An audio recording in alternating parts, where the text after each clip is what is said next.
Subscribe to the channel and turn on notifications so you don't miss the stories that reveal the hidden layers of human betrayal and revenge. Today's story is one you won't forget, a tale of love, deceit, and the slow burn of vengeance that hides behind polite smiles and whispered family secrets. The first time I laughed it off, it had seemed absurd, almost comical. My husband, Adrian, had been unusually quiet at dinner, pushing his food around his plate with a distracted air. "You look like you're hiding something," I said, teasing. He gave me a faint smile, one that didn't reach his eyes. "Maybe I am," he said lightly, but there was a tension underneath, an edge that made the hair on my neck prickle. I laughed it off. Surely, nothing serious could be brewing in the tranquil home we'd built together in the outskirts of Salzburg, Austria. The city was quiet at this time of year, early winter settling over the old town like a soft gray blanket, the snow muffling the cobblestones. The following morning, Adrian was gone, just like that, without a note, without a word. I scoured the apartment, the small mountain house we had rented during Christmas break, and even the narrow streets that wound like ribbons through the city. Nothing. My heart thudded painfully, each beat a warning I tried to ignore. I called his office, his friends, even the cafe where he claimed he met a friend daily. Nobody had seen him.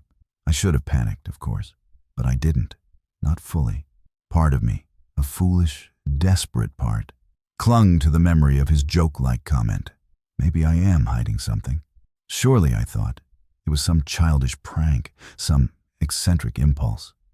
My heart hoped against reason, and I wrapped myself in denial. Weeks passed. Weeks in which the walls of our apartment began to close in, each empty room a reminder of the absence that was both physical and spiritual. My friend suggested I contact the authorities, but I hesitated. There were too many unanswered questions. Adrian had never acted impulsively, and yet here he was, vanished. It wasn't until I received the first letter that the pretense cracked. It was postmarked from Vienna, his handwriting unmistakable, fluid and precise as always.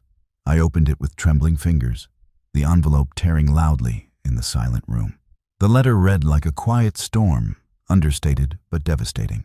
"I never belonged in the life you wanted. I cannot return. Do not search. Do not wait. You will understand in time."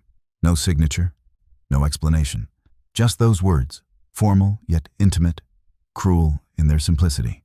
I laughed, not a small laugh, but a harsh, bitter sound that echoed off the walls. "A joke," I muttered to myself. "A terribly cruel joke." But even as I said it, doubt gnawed at me. This wasn't Adrian. This was something calculated, precise, too cold to be a prank. Determined to uncover the truth, I flew to Vienna. The city was alive with the hum of winter tourists, the scent of roasted chestnuts, and the distant clang of the tramways. Yet beneath its beauty, I felt an undercurrent of secrets.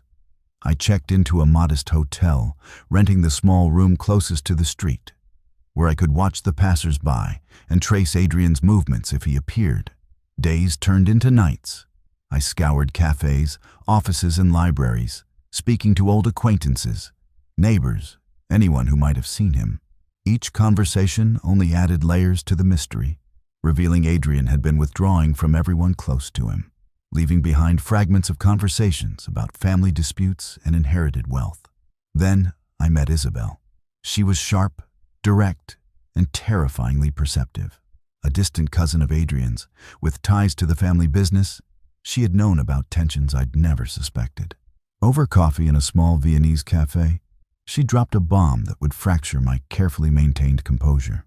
"Adrian left because he couldn't stand the truth," she said, leaning closer. "Your family isn't what you think, and neither is his." I froze. "What truth?" She smiled thinly.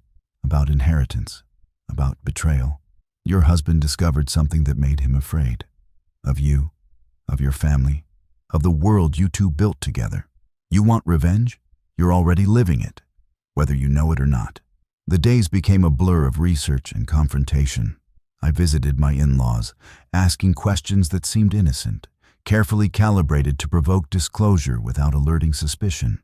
My mother-in-law, a brittle woman with icy blue eyes, deflected every question with practiced ease.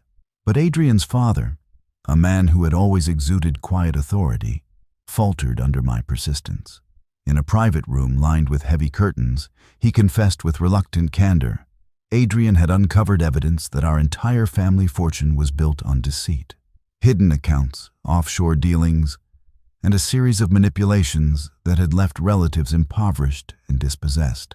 He couldn't bear it, my father-in-law said, voice low. He knew you wouldn't forgive him if he exposed everything.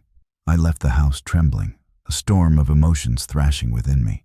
Betrayal, anger, a burning sense of injustice, but the most potent of all was determination.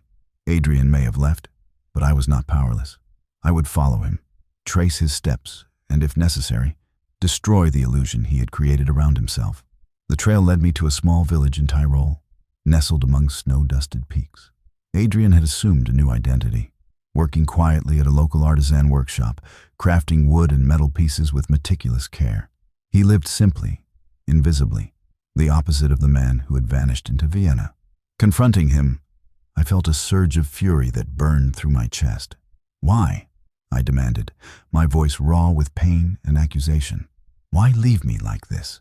Adrian looked at me, his eyes holding the storm of his own torment. I couldn't stay, he said softly. I couldn't be part of it. Everything you love is built on lies, and I couldn't live in that shadow. I hoped time would make it bearable for you, that you would forgive what I had to do to survive. Survival. That word stung. And then, slowly, the anger shifted into clarity. I realized that if I wanted justice, if I wanted to reclaim my sense of agency, I had to play the long game. Adrian's absence was a wound, but it was also a weapon. I would not act in haste. I would gather knowledge, understand every weakness, and then decide the fate of those who had created this web of betrayal. Months passed. I returned to Salzburg, the city now wrapped in spring's tentative warmth. But I was not the same woman who had laughed at a joke that had turned my world upside down. I delved into the financial records, the subtle power struggles within the family business, and the personal correspondences that revealed greed, jealousy, and calculated cruelty. One by one, I exposed the lies, carefully orchestrating situations that forced my family to confront the consequences of their deception. Adrian returned once, briefly, standing at the threshold of my apartment. We didn't speak. There was a silent acknowledgement of what had happened, a recognition that the past could not be undone. He left again, disappearing into the city streets, leaving me with the knowledge and the power that I had reclaimed. By the time the final confrontation came, it was not with Adrian, but with those who had betrayed him, and through him, me. The night was cold, the streets slick with rain, and in the dim light of the family estate, I presented the evidence, the embezzlements, the betrayals, the hidden accounts, faces twisted with shock, anger, and disbelief. Justice was not legal. It was personal, intimate, surgical in its precision. And as the dawn broke over the Alps, casting pale light on the estate, I felt a grim satisfaction, a sense that the scales had been balanced at last. Adrian never returned for me, not fully, but his absence, the wound he left, had forged in me a clarity and power I could not have imagined. And in the quiet moments, when the wind rustled through the snow-laden pines outside my window, I laughed softly, a quiet, knowing laugh. I had survived the betrayal, unraveled the secrets, and learned the cruel poetry of patience, of slow-burning revenge, and of self-reclamation. The joke had ended, the laughter had died, but from its ashes I had risen, stronger, wiser, and unyielding. And in that, I found my own kind of closure, one that no absence, no betrayal, and no family secret could ever take away. The story ends with the echo of footsteps sunk in the snow outside the window, a reminder that some stories never truly end, and that sometimes survival and revenge are intertwined in ways even the closest hearts cannot foresee.